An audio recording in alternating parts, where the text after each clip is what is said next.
I'll put my water down here.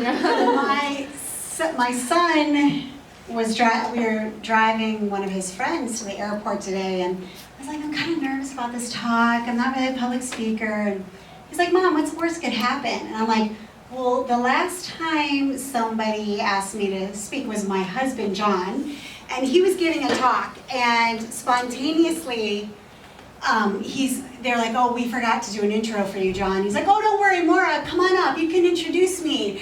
And I looked at the crowd and my mind went blank. And then I looked at John and I had no words. And so it was like I wasn't married to him and had 5 kids at the time. And I'm like, this is John. Anyways, hopefully this is better. Hopefully my mind doesn't go blank. But I'm really grateful that you guys are here. And I was talking to Catherine, and I thought, like, what would be a good thing to talk about? And I think we came up with the idea of how to become a strong woman of God, and really looking, like, one of my favorite saints right now, we have, sorry, this is all falling down. It's May, and we have Joan of Arc, and she's one of my favorite. I don't know, there's a little slide there. But I love this quote, go forward bravely, fear nothing, trust in God, and all will be well. And I love that quote, and I feel for so many of you, and for me, that's still a quote that I really feel that we need to like contemplate, and because Joan was this beautiful young woman who, there was a lot of difficulties in her time, and she did something. Not only did she do something amazing, where she actually, there was a huge war going on between England and France for 100 years or so, and this little girl came and got the king of France to regain his throne, in essence, and fight the English and overcome the English. And in many ways, it wasn't just Joan of Arc that was, this was like a military victory, but really what she did is something that has really struck with me all my life, is she really led these men that were part of this, they were not a great army, the French were not a great army, and Joan of Arc led them to victory. And for me, as when we talk about, so go forward bravely, how to be a strong woman of God, I look at Joan of Arc, and one of the examples was her, she brought virtue out in these men. So they were failing in so many ways, and she decided that she was going to bring these men back to the church and back to the sacraments. So here was this 19-year-old girl who came into this rough group of soldiers, and she just called them on to go to confession. And she would have priests follow them, and they would go to the sacraments. And so not only did she help them to become better men, but actually through becoming better men, they actually learned to fight. They had a cause, like this cause was not just them, but it was for God. And in many ways, what Joan did helped preserve the faith in France. After the Protestant Reformation, she was like the 1400s, and there, France had other persecutions, but they did not fall into the Reformation in the same way. Like, there was a preservation of the faith because France was very strong in their identity, and part of their identity was to be Catholic. So I love the example of Joan of Arc, and I love that she would even go into the camp, and there were prostitutes that would follow the camps, and she kicked them all out, and she made every single one of the men really just have a commitment to prayer. And if they wouldn't have that, like, she didn't want them to be part of this group of soldiers. So what I would say is, what Joan can teach us in being a strong woman of God is that we should call men on to virtue, and call men on to be like the very best that they can be. And her life, just the way she did all this because she had a prayer life herself. And she was so rooted in her relationship with God that for her, she just had this real, like a strong, she had no doubt in her mind what God was asking her to do. And even if it was difficult, she said to herself, you know, I won't go back on what I know God's asking me to do. And she continued that all the way to death. Joan of Arc knew she was going to die. God revealed to her that she would save France, but she would lose her life in the process. And she was betrayed, and she ended up being, burnt at the stake. But the legacy that she left, I think, for all of us as women, is that, you know, like that quote, you know, go forward bravely, fear nothing, trust in God, all will be well. Well, sometimes when we're following God, you might get burned at the stake, you know what I mean? But she knew her eyes were on heaven. And she knew that God had a very special mission for her. And as hard as it was, she also knew that France would be saved. Like, all of these men she told they would be okay, they were okay. Like, they became this fierce group of men. And not only would they be okay, but their faith was renewed in God. So ultimately, she knew heaven was the goal. So not only did Joan bring about a victory for France, but she actually brought about these men who would become saints, you know, who would make it to heaven, which was for her just as important as winning a victory in France, you know. So Joan of Arc, yeah, that quote I love. A second woman that I think, again, what I'm going to do, I'm sorry, I'm not a great public speaker. What I'm going to do is talk about three women who I think really are great inspirations for becoming women of God, strong women of God, but also hopefully how they can inspire us to become strong women of God, because ultimately each one of us is called to be a saint. And when you read stories of the saints, don't read it as if, I'll never be like them. You know, you should read those stories and say, you know, God has a special plan for my life. And the type of saint he wants each one of you to be, and he wants me to be, is going to be unique and different. And the beauty of the saints is that, in heaven, it's going to be so amazing, because every single person is going to be so interesting and so fascinating, because they were truly themselves, like this amazing woman or man that God created them to be, and they became fully that. We will be fully that in heaven. So the second woman I want to talk about was Esther. And she is a great example, again, of being a strong woman, because she allowed her beauty. She was physically beautiful, but she was also beautiful. She attracted the king to her through her virtue. And so she allowed her beauty and the gifts that God had given to her to help save her people. So again, here's another woman, very small, Queen Esther, but she wasn't always a queen. She was this simple woman whose parents had died, who was raised by a man named Mordecai. And she allowed God to slowly, over time, through growing closer to him, to make her into this very fierce woman of God. So much so, well, one thing I want to say about her, though, and sometimes when we talk about saints, we just see all the good, but Esther was actually very, very fearful at one point in her life when she had become queen, and the king really you could only approach the king if you were summoned, and she hadn't been summoned for 30 days, but there was a plot out to kill the Jewish people, and Mordecai, who had raised her, let her know of this plot, but Queen Esther told Mordecai, I can't approach the king. If I would break the law, I would basically be sentenced to death, in essence, if you approach the king. So I want to read to you from Esther I lost it here, but I have it here, so I'm going to read it here. This is what Mordecai told her, because Esther was afraid. And we all have moments where we're afraid to do the thing that God's asking us to do. And I love Mordecai's words, so I'm just going to read it to you. He said to her, after she said she could not go, he said, do not imagine that because you are in the king's palace, you alone will escape the fate of all the Jews. For if you remain silent at this time, relief and deliverance for the Jews will arise from another place, but you and your father's house will perish. And who knows if perhaps you have come to the kingdom for such a time as this. And then Esther, after he told her, after Mordecai turned to Esther and said, maybe you were born for this time. Maybe your gifts, maybe your virtue, maybe even the way that you were, even your beauty, your simple beauty, maybe the way that drew the king, maybe that was for a purpose greater than just bringing attention to yourself. Maybe it was actually for something really, really beautiful.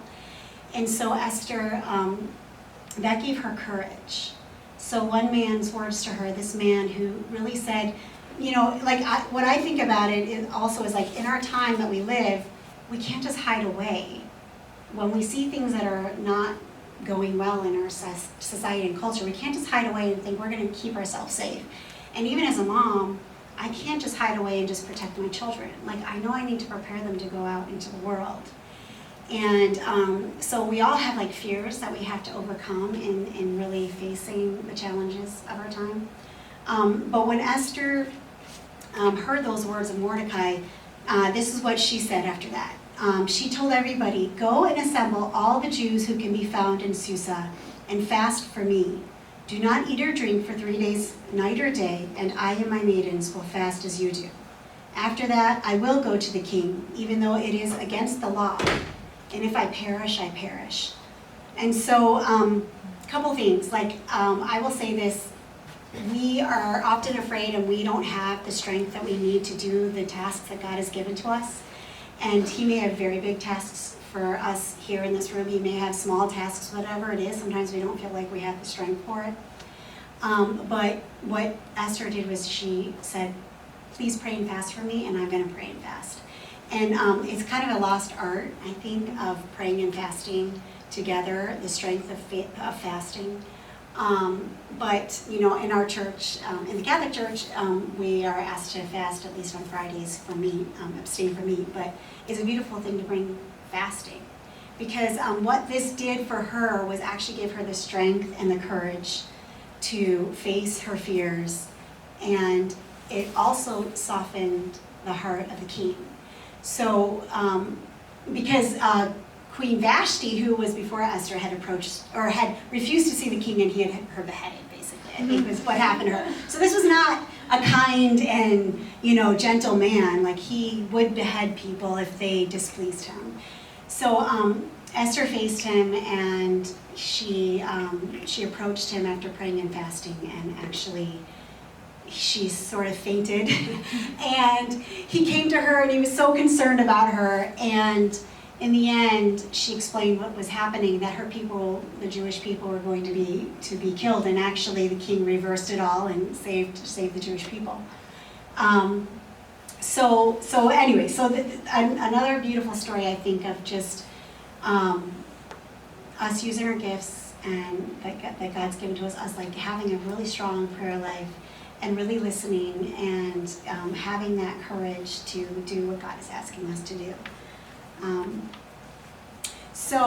And originally the talk, I think, was supposed to be called "Beauty Will Save the World," because we did not communicate. So I wanted to pull it in with this last example. Beatrice, she was a character in Divine Comedy. Has anyone heard the Divine Comedy? Okay, so it's been like 700 years since it's written, but it's actually this beautiful, epic 3 books that it's basically leading Dante, the character, who is also the writer, through hell, purgatory, and finally heaven. And Beatrice was this woman that Dante knew in real life. And she was very beautiful, but she was also very good. And that goodness and that beauty just spoke and really attracted Dante to her. Like, he fell in love with her, basically. And Beatrice died when she was relatively young. But that encounter with Beatrice actually stayed with Dante. And he was exiled himself, and he decided to write this story of the Divine Comedy. What brings him from hell to purgatory to heaven was Beatrice. So in hell, Beatrice can't go to hell because she's in heaven. but she sends was it Virgil? Mm-hmm. Was it Virgil? Virgil. Yeah. Okay, she sends Virgil to go lead Dante through hell and help him to learn what he needs to learn so he can go then and progress through. And, but ultimately, the beautiful thing about this story is if you read when Dante finally encounters Beatrice again in heaven, it was her beauty that had drawn him there. But slowly he just can't help it, like he's just staring at her and her beauty, because in heaven, like, we will have these glorified, beautiful bodies. And he's just staring at the beauty of Beatrice, but slowly he turns and he looks to the beauty of God. And Beatrice, a real life person, inspired Dante, but it was this beauty, this goodness, this virtue that she had that actually drew Dante to the beauty of God. And so, as a young woman, everybody here, you all have, you may not see it, but you have this beauty, like God has placed into your heart. And that beauty is magnified through virtue. And to think about how your life could impact men or other women, but in many ways, like when I look at these three women, what I see is men and women, like, we complement each other, and we are supposed to draw men up to be like heroic and virtuous. And these women were great examples of, they worked with men, they worked together, they were not fighting each other, they weren't in competition, but rather they worked together in this really beautiful way that God kind of prepared us to work as men and women, like to complement and to be helpmates to each other. And Beatrice's beauty is just a beautiful example of how we can inspire someone to be better. Like, we can inspire somebody to embrace virtue and to ultimately embrace God and the beauty of God. So those are three women that I love. But now on a practical note, all of these women, sometimes we think, okay, these are very practical, like impractical things. So think about people who are kind of, I don't know, sometimes we feel like we just can't be like them. They're just larger than life. But I think what we'll learn is, all of those women probably felt the same way about themselves. Like, as Mary said, she recognized her littleness, the Mother of God, and Joan recognized her own littleness, and Esther, and Beatrice, and they didn't even know the impact that they were having on people's lives. But, God uses little people to do really amazing, large, huge things in this world. And in fact, sometimes the littler we are, the more effective we can be. So how can we become little, I guess, is a question. And how can we become the saint that God created us to be? Because one thing I know, that each one of us here was created to be a saint. And that saint is going to be very unique, and that saint is made for this time and this place. Like, you all were born into this moment for a very important reason, that God has an important purpose for your life. And it's a beautiful purpose. So here's some tips to discover that beautiful woman that God created you to be. First thing is, pray every single day. If you aren't praying every day, you won't be able to hear God's voice. And if you're not hearing his voice, you're not going to really know, like, what is he calling you to? And honestly, you're not going to hear the direction that he has for you. Because I do believe that our happiest in this life, the happiest life we will have, is a life that is united to Christ. And a life in which we're listening to Christ. And because he wants us to be happy. He doesn't want us to be miserable. He actually wants us to be happy. So pray every day and just listen. Second, let your prayer life lead to action. Sometimes we just want to do, and we just want to be like productive and check off the box. But actually, the very best thing you could do is to pray every morning and then ask God what he wants you to do, and then do it. So if you make a habit of letting your prayer lead to action, I think your action will be much more fruitful, and you'll see God also transform in your heart through those actions. So third thing, fill your mind, heart, and soul with the good, the true, and the beautiful. I think this is so important. So St. Paul said, think of what is good, what is true, what is beautiful, what is lovely. And, there are ugly things in our culture, and we have to at least be aware of them, but we shouldn't dwell on them. So, whatever your, social media, or if you're involved in that, or you watch YouTube, whatever it is, like, ask yourself, is this good, is this true, and is this beautiful? And if it's not good and true and beautiful, I would say that I would say as much as you can, like, avoid those things. Because where our heart is, that's, where our treasure is, that is where our heart will be, and where our heart is, that's where our treasure will be. So, that sense of, like, if I love and value the good, the true, and the beautiful, actually my heart will grow to be more good, true, and beautiful. Okay, adoration. Okay, so how many have heard the word feminine genius? The title, feminine genius. Okay, I believe it's John Paul II. Was it John? Yeah, John Paul II. It was a term that he coined, but in essence, what it means is every single one of you have these very special gifts that God has given to you. And if you want to discover those gifts and actually allow your heart to be cleared of the clutter that keeps you from becoming not only that gift for people, but also receiving the gift from God, adoration. Like, I just recommend spending time with Him, and I recommend asking Him, who am I? Like, who did you create me to be? And just sit and listen.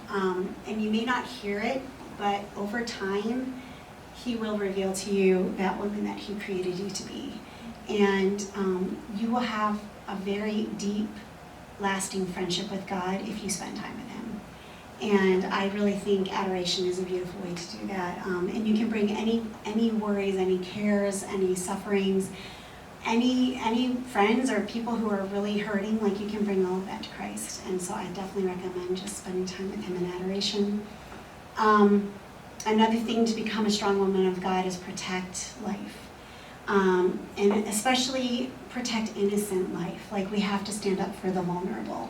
And this can be difficult because in our culture, even standing up for innocent life, sometimes people think, well, they actually think that that's not a good thing to do, right? Like, and they don't see the value in standing up to protect life. Innocent babies in the womb, or even people within our midst, who are vulnerable. Like, we have to stand up for them, we have to protect them. As parents, like, we have to protect our children. It's really important that we have to sometimes sacrifice great things to protect them. So a mark of a strong woman is definitely you protect life. You protect it, you cherish it from conception all the way to natural death. And the more you do that, actually, I think the stronger you'll become, because it's not always easy. Okay, 6, you have to be willing to live differently and look differently. So we're not always going to look like everyone or live the same way as other people if we're trying to be a strong woman of God. But just be okay with that, and just say, okay, I'm not going to look or live the same way everyone else is. It's really important to be surrounded by people who are trying to live that same way, actually to have friends and community. Like, this here is really, really important, to be supported and trying to live and look different than the rest of the world in some way. But yes, so you have to be okay with that. 7, admit when you're wrong. Okay, so confession. I go to, so we have confession here. Domino's has confession. If you're Catholic, you can go to confession. If you're not Catholic, confess your sins to God. All of us need to not only go to confession, but confess, say we're sorry to those we've hurt here on earth. As the best we can, we need to apologize for when we've been wrong. So, and that takes strength. It takes strength to admit you're wrong and then say, I'm sorry, will you forgive me? Number 8, embrace the beauty of being a woman. It's awesome to be a woman, and we are different from men. And actually those differences are incredibly beautiful. And those differences are part of what you, like the differences in Beatrice and in Joan of Arc and in Esther, they use this feminine genius to do really, really beautiful things. So don't embrace what it means to be a woman. Embrace that God made you different from men, and actually that's really, really powerful, and it's really a gift. And if you don't think it's a gift to be a woman, because I know there are moments in my life where I didn't see that, just like spend time with God and ask Him to reveal that, because I think it is a gift to be a woman. And okay, number 9, let love be your definition of success. So it doesn't matter where you go to school, how much money you make, followers or, feathers in a cap, whatever. It doesn't matter your resume. It really, in the end, on your deathbed, none of that will matter. What will matter is the people around you that you loved. It will, your family or the people that you served, like that will matter. So let your definition of success be love. How did I love? How did I love my family? How did I love my friends? How did I love my enemies? God tells us to love our enemies, and back to fasting, that's a beautiful way to love your enemies. You may not be able to be close to them because maybe they are actually very harmful, but you can fast for them, you can pray for them. So love your enemies, and love God, so love God. Finally, a strong woman of God will stand up for what is right even when nobody else is standing. So I love the story. Has anyone seen Hidden Life? Have you seen that? Okay. So I'm reading those letters right now, which are really beautiful, the way he loved his wife and the way she loved him. And this man in Nazi Germany, and he's in Austria. But Germany moved into Austria. They were enlisted to fight, and in order to be part of the army, you had to take an oath of fidelity to Hitler. And Franz Jägerstätter knew that what Hitler was doing was evil. And in fact, he had a vision before any of this happened, before he was even being trained. And the vision was this train. It was a train, very beautiful, new, impressive train. And it was going down, and all of these young people were jumping on this train. And he realized that it was going very, very fast, and it was going straight to hell. And in his dream, he realized it was the Hitler youth.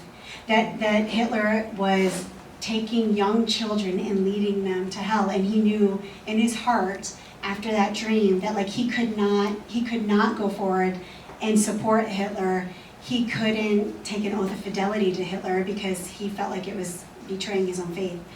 And so he forfeited his life because he refused to take the oath of fidelity to Hitler. And there were even good people who said, listen, just say it and don't mean it. Say it and don't mean it. And he's like, I can't lie. I cannot do this. He was following his conscience. And if you pray, you will develop your conscience, and there will be things you can't do that everyone will look at you and think you're crazy. They're gonna ask you, why can you not just do this? Just get through it, just jump through the hoop, just don't mean it. And he knew he couldn't. He knew he had to be faithful to God. So he forfeited his life. So we need to be willing to stand for what is right, even if we are the only ones standing. And Franz Jägerstätter is a great example of that. And finally, and this is a great example here, a mark of a strong woman of God is somebody who goes out and welcomes everybody and has a great sense of hospitality and looks for those who aren't feeling loved or welcome and welcomes them. So, sometimes we love HGTV and all of these things, you're watching homes, and I think why a woman likes watching those shows is because we naturally are hospitable. Women naturally, our hearts are hospitable. They were actually created to envelop other people and to accept other people.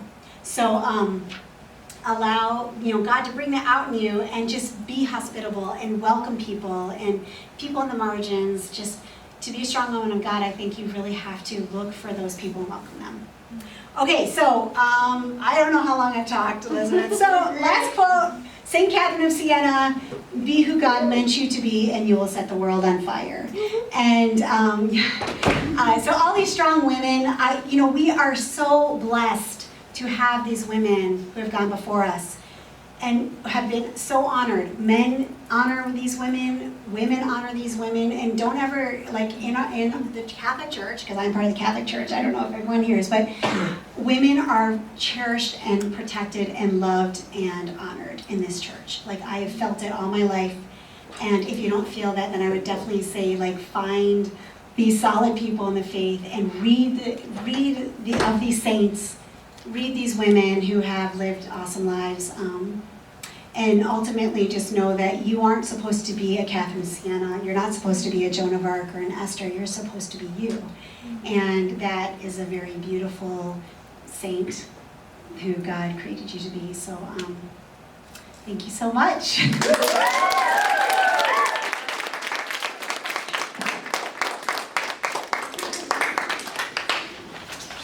You get to stay up here. Oh, do I? Yeah. All right, we have a Q&A time, so anyone who has any anyone who has any questions, just raise your hand and you get the mic, and it's fun. Any questions? If not, I have a question, but you had to go on, Jackie. I see you're good. All right. When was a time when you had to truly stand up for what you believed in? If it was just a small occurrence or something like that. Remember the story I told earlier? I'm just kidding. As an adult. Yeah, I stopped doing that when I was 9, you know? Well, first all, I'm an introvert, so at 3 a.m. I will think of a story of that. No, but, I don't know, Catherine, help me here. I am an introvert. I don't have immediate answers to things. Well, I can't think of a specific, I guess, okay, I was once at a Theology on Tap talk, and somebody else was giving the talk, and they were talking about contraception, and a man stood up and he really, really railed on this woman about contraception and how it degrades women, and how it really is not fair that women, can't use contraception, etc. This is the only thing that comes to mind. So I just stood up and I just said, from my heart, what I know is that, contraception actually it really hurts women. That it actually, well, first of all, I try to eat meat without hormones, so why would I pump my body every day with hormones? Really, what is that doing to our body and our fertility, So I guess my response to him was, as a woman, I feel that, the whole contraception and sex outside of marriage, all of these things, that it's not freeing to women. Abortion is not freeing to women. It really is, it enslaves us, it hurts our hearts. And, if I thought it was good for a woman, and it's just the woman or the baby, but both of them are harmed in abortion, So I guess what I would say is that, just understanding that, the teachings on family, on natural family planning, on just the teachings of the church, really, they do lead to freedom. So, I don't know, that was one that came to mind. But I'm sorry, there's something else there yet. Any other questions? I have one, so I'll ask it. All right, Meg. Oh, you have a question? Grace, you go. What is one of your favorite ways to welcome people into your heart and your home? Do you have a favorite way of doing that? Well, I think it's really important now, I think especially since COVID happened, just having people to your home. I don't know, just welcoming people into your home and celebrating with you as a family. So that requires cleanups and food, everyone participating in the house, but I really think sometimes it's just those little things, The second thing I would say is, after I had some really challenging pregnancies, and I think probably there were moments when just welcoming another baby was really, for me, the ultimate sense of just trusting God and hospitality, because I was afraid of another really, really difficult pregnancy, or I had children who weren't breathing when they were born. I had lots of, and just trusting God and opening my heart to, trust that He would have the situation, even though I was afraid, But then there's little things, I think, just having people, coffee, have people over and just welcome them into your home, yeah. So you guys everyone can do that, right? And just let people know, the other thing is, we do rush around our house and it's kind of crazy, when we're having people over. But then I want to be present. I don't want to be running and I want everything to be ready, and then I want to be present and really give people time and let them know like they are really, really valuable, you know, and I want everyone who comes into my home to feel like they are loved and that like we are so happy they're there.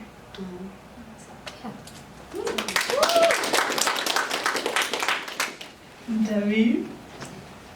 So what would you say is one of the greatest challenges for women today? I think back in the day, pioneer day, maybe it was Indians or something, I don't know. But what do you think most challenges authentic femininity today? Well, I think I would say that what social media is a lot of, there's good accounts, really good accounts like Be Love. And those accounts will help you kind of have a better understanding like what it truly means to be a woman. But there are a lot of accounts and a lot of movies that are really pushing a very different idea of what it means to be a woman. So I think one of the big challenges is not allowing the world to form your idea of what it means for you to be a woman. And even the idea of like, you know, beauty, like what the world has a certain idea of beauty, and then there's God's idea of beauty, you know. Mother Teresa, probably objectively speaking, wasn't that beautiful, like physically, you know, she was old, she had worked so hard, her hands were like, you know, but anyone who met her in real life just would say she was beautiful, you know. And you better believe she's beautiful in heaven. Like, you know, that sense that I once read that the beauty that our virtue kind of determines that magnificence, that part of our glory in heaven is really tied to our virtue. So I do think we need to spend a lot of time with God and spend time in His Word. You know, like when you pray, if you pray in the morning, spend time in His Word, because like for me, my ideas of beauty and like what does it mean to be beautiful, what does the world tell me, and then like I've got to kind of put that aside and be like, Lord, what is beautiful? Like what is your definition? Yeah, but I do have to say it's very hard. Like I didn't have social media. Did you? Like when did social media come into play? I did have a computer. I think it was like a Commodore 64. But you know, like I was a kid, as Catherine would say, I mean, I was a kid, I ran around, like chili eating contests with my brothers, like there was a real sense of like, it was easier because I wasn't looking at myself, you know? I don't even know if I saw pictures of myself. And the ones I did when I found some, I'm like, well, I'm glad I didn't see those pictures. Like, Mom, what about my hair? What was it? But I'm so happy that my hair was always crazy and I was running around, I'm so happy I wasn't so aware of how I looked. You know, it's so, like, we ought to look outside. You know, I was talking to someone the other day, mirrors didn't, like, come about for, like, I don't know, a few hundred years ago. It was like, there was, like, polished brass. I think St. Paul says, like, when you look in a mirror, like a polished. So imagine the only reflection you ever see of yourself is, like, some metal. I mean, like, you can kind of see stuff. You probably can't even see if you've got food in your teeth, you know? I mean, it's not that accurate. But maybe there's something a little dangerous about looking at ourselves, staring at our imperfections, staring at things we don't like about ourselves. Maybe there's something very dangerous about not turning our gaze outside of ourselves. And it's very, very difficult because I know you guys are in this culture where, you know, you're being told to play that game, you know. And if you aren't in social media, maybe you feel like, well, I don't know, like, well, I have friends, well, yeah, like, you really have to make effort, but I would just say, just try to keep your gaze outside of yourself, like, towards God, towards the people around you, and really resist staring too long at ourselves. Amen. Anything else? All right, I have a question. I could ask this in the car too, but I'll ask it now. My question is, why is it so important that women lead men in virtue, and why, Joan of Arc and Esther and Beatrice, they all led men, and why is that so important? But not just in a feminist, like, woman role way, in a, like, who we are as That's what why is that Yeah. a God-given gift? Well, okay, so what came to mind, Catherine, when you said that? I think it's not that we're leading, it's that we're inspiring, you know? And there's kind of a difference. Like virtue, loving God inspires people. Like when you find out about saints, they always had friends who ended up being saints. Why? Because actually being a saint and striving to be a saint actually inspires other people, like to strive for it too. So that's not to say like we can't have leadership positions or whatever. It's not to say that at all. And in many ways, like we complement each other. Like we're working together. Like in a marriage, you know, like Dad and I, sometimes we're butting heads, you know, but we're working together. We have a common goal, and our goal is heaven, and to get our kids to heaven, and to get the people around us, you know, to like get them to heaven. Like we want everyone to be in heaven because it's gonna be amazing. So why would we not want everyone there? But I think being little, you don't have to be bossy.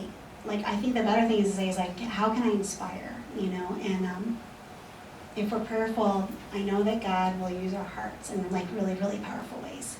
And we won't even know it. We won't even know how we're affecting the people around us, but I know that we will draw something out of